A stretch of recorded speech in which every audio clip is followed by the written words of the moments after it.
नमस्कार, मैं अनिल शंकर सिन्हा, राष्ट्रीय जनता दल के प्रदेश महासचिव।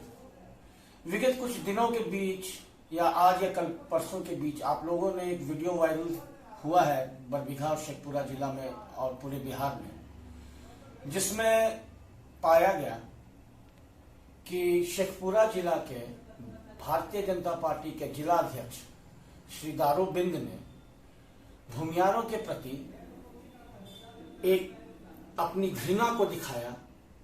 और मैं उनको क्या बोलूं, वो तो बेचारे ही हैं।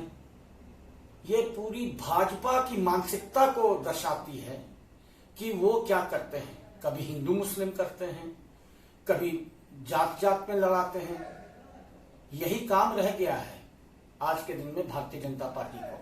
पोलराइजेशन का राजनीति पहले सेंटर में करते हैं, अब इलेक्शन आए तो वो बिहार में कर रहे हैं।